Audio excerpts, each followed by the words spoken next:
And we've got a caller, Rob, out in Texas, is an atheist, he, him pronouns, and says that secular humanism can't actually replace some of the things that religion gives us. So I think this is a pretty cool topic, Rob. So you are on the show with Secular Rarity and Godless Engineer. What's up, Rob? Hello. So I'm actually an atheist, ex-Muslim, and famously, Ayaan Hirsi Ali had an article kind of about this, and I heard about this, argument while just talking with friends, and I couldn't really think of a good refutation, and I was thinking of playing like the devil's advocate and seeing what you guys think. Yeah, I think this is a really interesting topic, and one that I think, we all kind of come at this from a little bit of a different angle. And, like GE, for instance, has been, creating community online for, I mean, how many years have you had your channel now, man? I mean, since 2012 is when I started it, but I was doing stuff before then. So like since 2010, so about 15 years. Yeah, so like, this show, for instance, has been going on for almost 30 years now. And like, I think one of the things that happens a lot of times, especially when we're comparing like secular or non-theistic community to religious community, oftentimes it becomes quickly obvious that we don't have the same structures in place in a lot of ways. And I mean that both in like a tradition and kind of like unifying message sometimes in those senses, but sometimes also in the sense of like, we just literally don't have a building, like I can't think of any space in the area that I live that has a secular daycare. Like every single one of them are Jesus this, God that, Noah's Ark, whatever, right?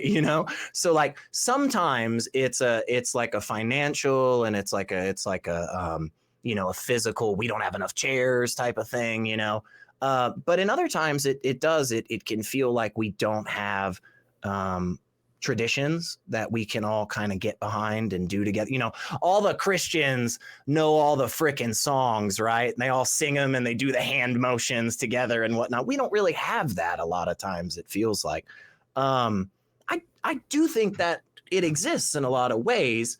We just have to kind of reframe what we think of when we think of community, I say this all the time, bowling is a secular activity.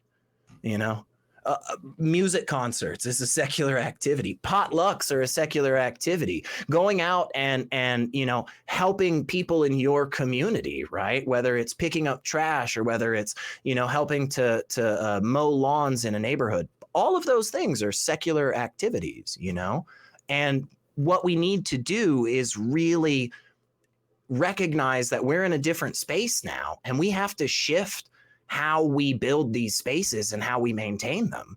And so, yeah, if we think about it from the perspective of, man, we just can't get 150 people together every freaking Wednesday to all sing the same songs and give, $10. Like, yeah, probably we won't have that, But if you think about it from a lot of other perspectives, I mean, how many thousands of people that show up and hang out in dozens and dozens of different spaces online every single week, every other day on some channels, right?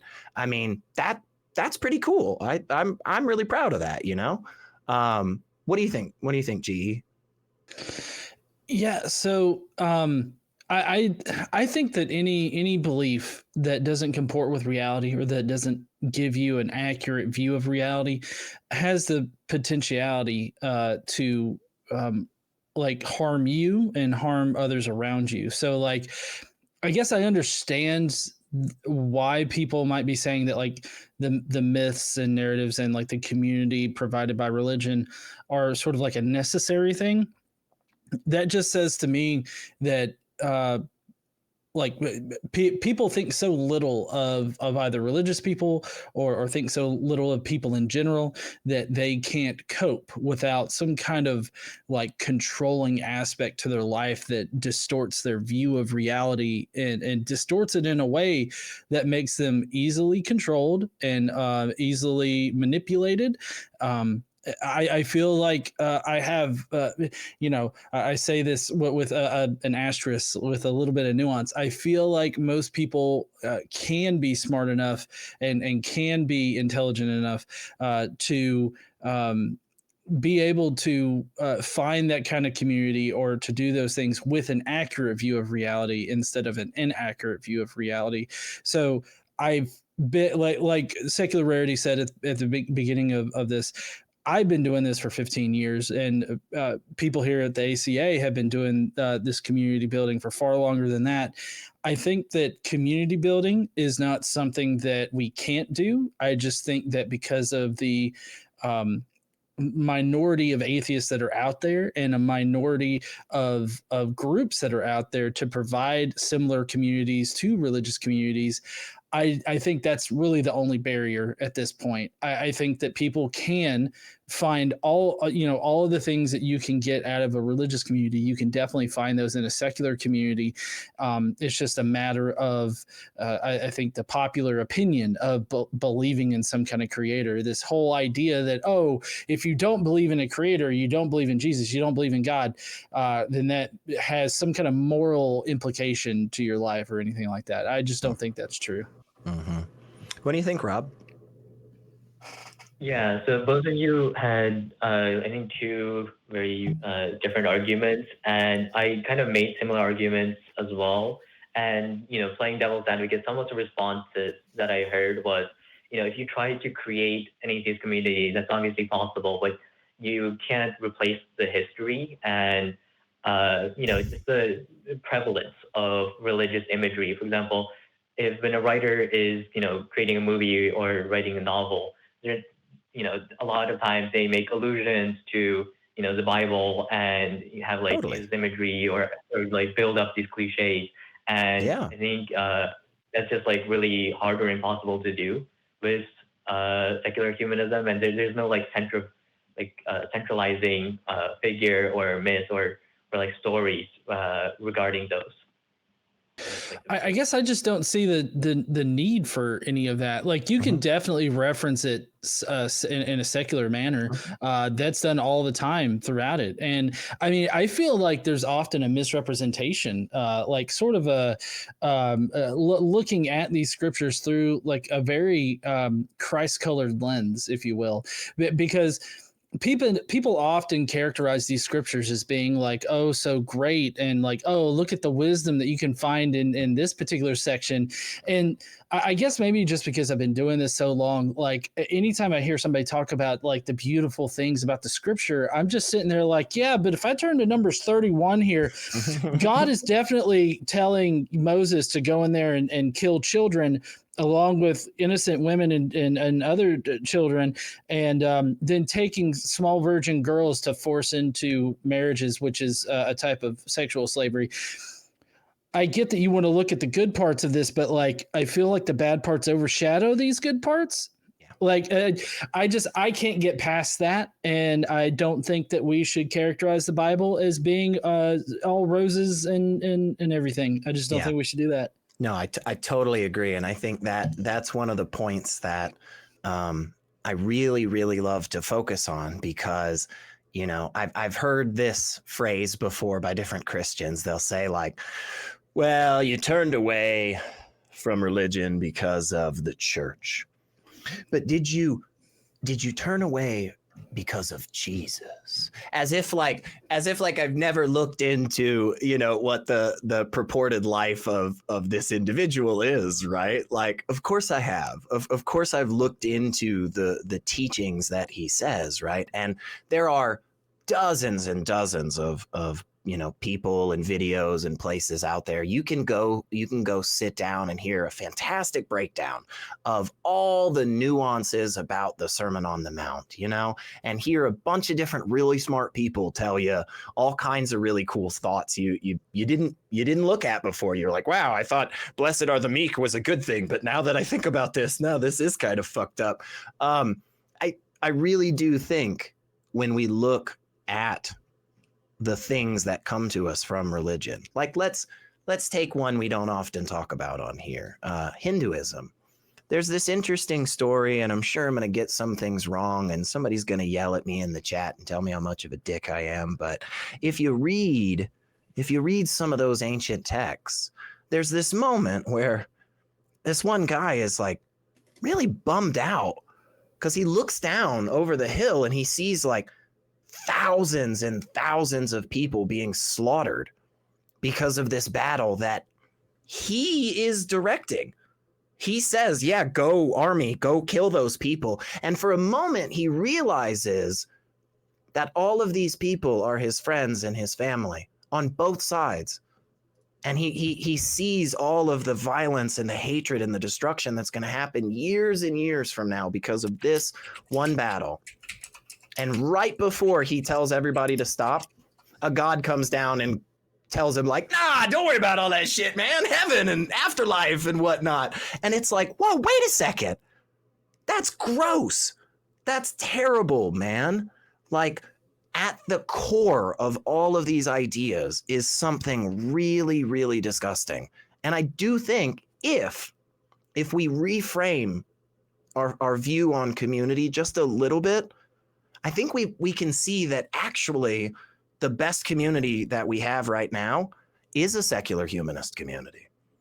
The stuff that goes on in the world around you that makes up most of your day actually is non-religious, actually is focused on the betterment of humanity. We just don't think about it like that. When we all go together to go see some awesome sports event and we're cheering our city on and yeah, our people are winning and all this stuff, that's a secular humanist thing in a lot of ways. We just don't label it as such. Now, I know I kind of rambled there for a little bit, Rob, and I'm sure you've got some thoughts. So shout back at us before we move on. Yeah, so I think I should have clarified earlier, like, it's not religion, it's like these aspects provided by religion. So if you imagine like the Jefferson Bible with all the non-scientific parts, and then if you also, strip all the immoral parts or disregard them as progressive Christian and atheist,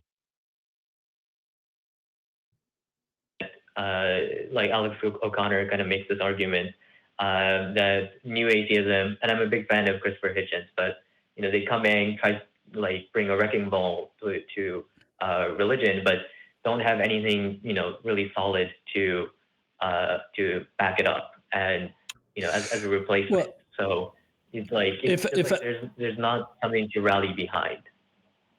I don't know. See, I disagree with this because I feel like you could definitely use like something that's written better and with a richer backstory in order to derive a lot of the same principles that you could get out of the Bible. Like for instance, Lord of the Rings. Totally use Lord of the Rings. You can look it up online. You can get comparable verses. Mm-hmm. Like I just did the love your neighbor as yourself, and I got a couple of really good quotes. Like this is from Samwise Gamgee. I can't think of a good reference for this, but there is some good in this world, Mr. Frodo, and it's worth fighting for. Isn't that something that you can rally behind right there? Like, oh, praise Samwise. Just give it up for Samwise. And then go to the master himself, Gandalf. I will not say, do not weep, for not all tears are an evil. I mean, that right there, just think of it. Hallelujah, Gandalf. I might start dancing and shaking in the aisles, man. You shall not pass with your bigotry. Oh, see, you can get behind, you can get emotionally behind like a lot of things right there. And I present the gospel of the Lord of the Rings. I do think, like I understand, that viewpoint, Rob. And I think there's a lot of people out there that really like to push it. And if I may offer just a slight different look at that, here's why I think a lot of the religious people will say that is because they recognize that for decades and decades now, all of the science arguments, all of the philosophy arguments, they don't work. They're not carrying water anymore. People are still walking away from the churches. And now the only thing that they can do is they can say, look how happy we are. Look how much fun we're having at our potluck, you know?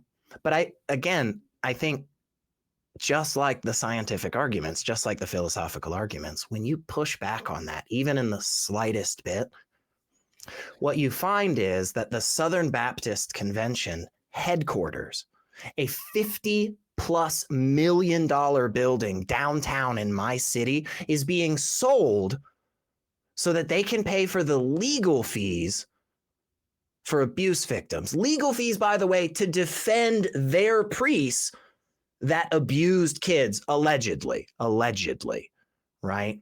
For decades. That's what happens when you push back on these institutions and these communities. It is a facade, man, that truly, with the slightest of scratch, that gold leaf comes off so fucking easily. Like, they are not providing spaces that are actually benefiting people.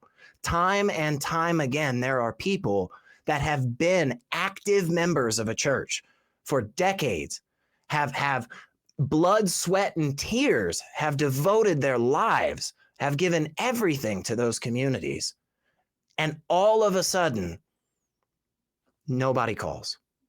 Nobody checks up on them anymore. They go 10 years without hearing from people that they'd spent their whole lives with. That is what the religious communities are at the end of the day. I don't hear that type of shit from bowling leagues, man. I don't hear that type of shit when people are getting together regularly to study Stoic philosophy on their own time and their own free will. I don't hear that when I hear about the people that are getting together regularly to go out there and try to raise some money and get some supplies together for a building that was recently purchased for unhoused teens in my area. I don't hear that type of shit, man. I hear a lot better shit.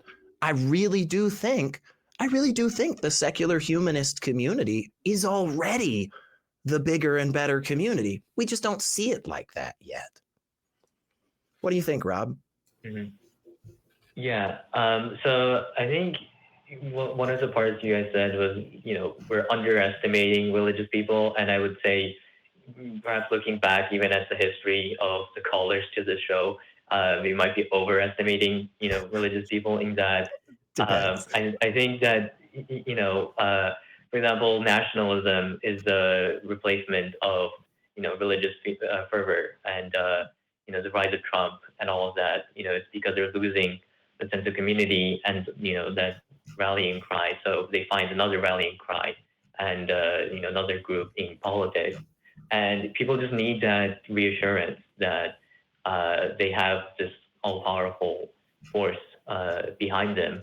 And, that can come from like a very deistic God that's very removed from, Sure. all of the immoral actions and the pre-established institutions. But if you, for example, you guys use the analogy of Lord of the Rings, so I think like this argument is more of a critique of the approach and the rhetoric of atheism and secular humanism, in that, you can't convince people to start adopting another mythology. This is already so deeply embedded that, Ayaan Hirsi Ali, she makes like a very pragmatic argument in that it's better to kind of try to strip the bad parts away and, maintain. So it's like an easier sell to the religious people than to say, oh, no, your God is not real, and kind of like maintain the atheist stereotype of argumentative and like angry and, just trying to change their whole worldview. If I can just push back just a little bit, and I think broadly speaking, like I think I understand where you're coming from, Rob, and I'm pretty much, I feel like we're all pretty much on the same page, you know, for the most part, right? I think that particular thought from Ayan Hirsi Ali, and I've heard that thought from other non-religious activists, whatever type of label you want to give to those people, but I think that's a bad focus, and here's why I say this. I think what our focus should be is the stance of unyielding, unwavering truth, skepticism, humanism, compassion, right? I don't think we should compromise on those things. I think we can present them in a way that isn't as argumentative or isn't as attacking in sometimes. And I also think with that, we should ourselves recognize, yeah, we're probably not going to change the vast majority of the people that we talk to all the way over to the not believing in the God side, right? But by us taking that stance and by us holding that firmly and showing people that, you know, not only is there demonstrable truth, but there is benefit here, there is value by taking these approaches to life in general, like that will cause people to strip those bad things, right? So we don't compromise and move in our stance. We still hold firm, you know, that like I do not have a good reason to believe that God exists. And if you present one, fantastic, I'll listen to it. But otherwise, I am not going to say like, yeah, well, I don't know, like maybe, yeah, God is in your Pepsi or something. No, screw that. Your God that you've talked about does not exist based on the criteria you've presented. And if I can get you to understand at least why that version is crappy and poorly formed, maybe you'll incorporate some more logical thinking, some more skepticism, some more humanism, and maybe you won't be on the street corners calling for, you know, queer people to be put in jail and stuff, right? I think that's the right approach. I might be wrong, but I don't think we should compromise on our stances. What do you think, Rob? I think so. For atheists, for people that think like us, then you know that becomes very easy. But a very like common argument that so you know when I was leaving Islam, for example, was very I heard all the time was oh, so now you're atheist, you don't believe in God, you're going to be murdering and stealing from everyone.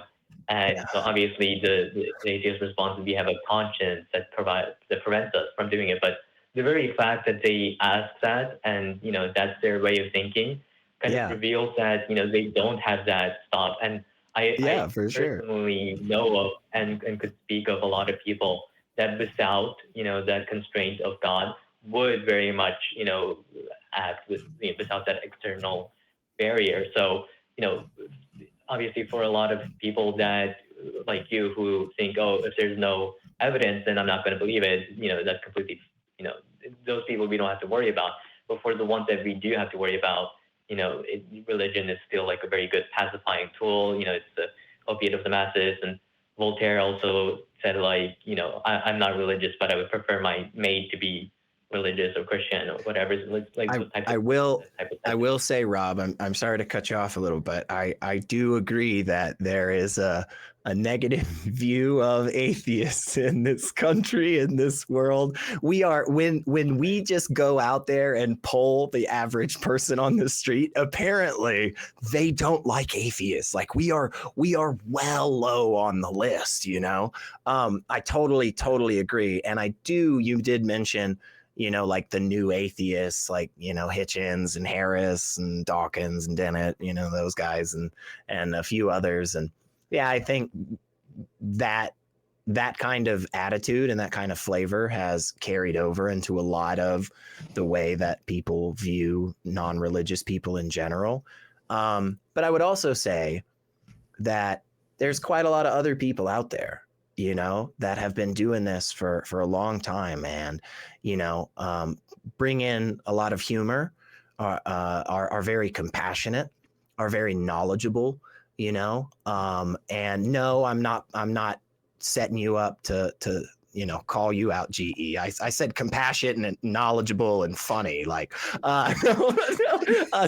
I mean, there's so many different people that I can think of, that truly are the exact opposite of that. Go out there, firebrand, I'm an asshole atheist and stuff, And honestly, and I've said this for years, I think we need both sides. I really do. I think we need that and everything in between, because the Christians have that. The Muslims have that, right? For every, I believe you said you were ex-Muslim, Rob. For every Muhammad hijab that's out there, there's a Yasser Qadi, there's for every scholar, there's the asshole that's going to yell and scream and say things. And honestly, on the atheist side and the non-religious side, we have to recognize that without both of those, like, we aren't gonna make progress. Anyway, we've been kind of chatting a lot. GE, was there anything else you wanted to say on this? No, I don't have anything. I think I pretty much said everything I need to on it. Sweet. Well, Rob, thank you so much for giving us a call. I'm gonna rudely just drop you like a hot potato, and we do appreciate you, seriously.